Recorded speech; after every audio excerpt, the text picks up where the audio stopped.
Ang tao ay naiiba sa bawat isa, at ang bawat isa ay may gampaning mahalaga. Hindi magkakapareha ang katangiang taglay, ang galing at husay, hindi magkakapantay.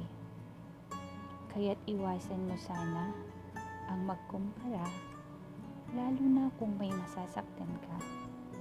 Bawat isa ay may kapintasan, may kanya-kanya rin namang kagandahan.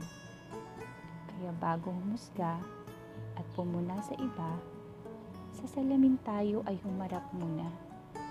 Pulayin ang mga nagawa.